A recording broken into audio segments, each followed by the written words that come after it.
ഒരു കാടിനുള്ളിൽ താമസിക്കുന്ന ഗോത്രവർഗ്ഗക്കാർ കാക്കയുടെ തലയുള്ള ഒരു രൂപത്തെ ആരാധിച്ചിരുന്നു. എന്നാൽ പോർച്ചുഗലിൽ നിന്ന് വന്ന ഒരു രാജാവ് അവിടുത്തെ ജനതയെല്ലാം കൊന്നൊടുക്കി ആ രൂപത്തെ നശിപ്പിക്കാൻ ശ്രമിച്ചു. എന്നാൽ അയാൾക്ക് അത് സാധിച്ചില്ല. അന്നു മുതൽ ആ കാടിന് ചില മാറ്റങ്ങൾ ഉണ്ടാവുകയും ആ രൂപം കാലഘട്ടത്തെ നിയന്ത്രിക്കാൻ തുടങ്ങുകയും ചെയ്തു. അങ്ങനെയിരിക്കെ 2024 അവിടുത്തെ പോലീസ് സ്റ്റേഷനിലേക്ക് ജോലി ചെയ്യാനായി വന്ന ആനന്ദ് വണ്ടിയിടിച്ച മറ്റൊരു പോലീസുകാരനെ ഹോസ്പിറ്റലിൽ കൊണ്ടുപോകുന്നു. അയാളുടെ കയ്യിൽ നിന്ന് കിട്ടിയ വാക്കി ടോക്കിയിലൂടെ സ്റ്റീഫൻ എന്ന് പറയുന്ന മറ്റൊരു പോലീസുകാരനും കാട്ടിൽ പെട്ടുകിടക്കുകയെന്ന് അറിയുന്ന ആനന്ദും മറ്റു 2 പോലീസുകാരും കൂടി അയാളെ രക്ഷിക്കാനായി പോകുന്നു. എന്നാൽ സ്റ്റീഫൻ പറഞ്ഞ അടയാളങ്ങളൊക്കെ വെച്ച് അവർ ആ കാട്ടിലെത്തിയിട്ടും അയാളെ കാണാൻ സാധിച്ചില്ല. അങ്ങനെ കാര്യം തിരക്കുമ്പോഴാണ് സ്റ്റീഫൻ ഇപ്പോൾ ഉള്ളത് 1994 പറയുന്നത്. 1994 കുറച്ച് കുറ്റവാളികളുമായി പോകുന്ന വഴിക്ക് അവർ രക്ഷപ്പെട്ടു ഓടിയത് ഈ കാട്ടിലേക്കാണ്. അവരെ പിടിക്കാനായി സ്റ്റീഫനും സംഘവും കാട്ടിലേക്ക് കയറുന്നു. എന്നാൽ വെടിവെച്ചയും ചോര പൊടിയലും ഒക്കെ ഉണ്ടാവുന്നതോടെ അവർ ആ ലൂപ്പിൽ തന്നെ പെട്ടുപോകുന്നു. ഇതിനിടയിൽ ആനന്ദിന് കൂടെയുള്ള ഒരു പോലീസുകാരൻ ചതുപ്പിൽ വീഴുകയും അയാളെ രക്ഷിക്കാനായി ശ്രമിക്കുമ്പോൾ കൂടെയുള്ള പോലീസുകാരന്റെ കൈമുറിഞ്ഞ് ചോര വീഴുന്നതോടും കൂടി ആ കാടിന്റെ സ്വഭാവം മാറുന്നു. അങ്ങനെ സ്റ്റീഫൻ കാട്ടിലകപ്പെട്ട കാലഘട്ടത്തിലേക്ക് ആനന്ദ് എത്തുന്നു. ഈ ലൂപ്പ് വീണ്ടും വീണ്ടും ഇങ്ങനെ വരുന്നത് കണ്ട ആനന്ദ് കാര്യങ്ങളൊക്കെ സ്റ്റീഫനെയും സംഘത്തെയും പറഞ്ഞു മനസ്സിലാക്കി അവിടെ നിന്ന് രക്ഷപ്പെടാൻ ശ്രമിക്കുന്നു.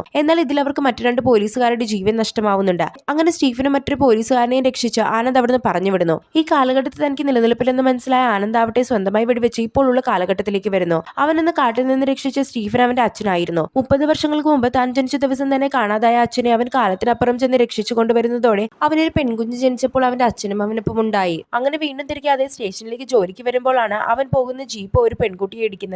അവളെ ഹോസ്പിറ്റലിൽ കൊണ്ടുപോകുന്ന സമയത്ത് അവളുടെ ഫോൺ നോക്കുമ്പോൾ വയസ്സായ തന്റെ ഫോട്ടോ കാണുന്നതോടെ ഭാവിയിലെ തന്റെ മകളാണിതെന്ന് അവന് മനസ്സിലാവുന്നു. ഇതോടെ സിനിമ അവസാനിക്കുന്നു.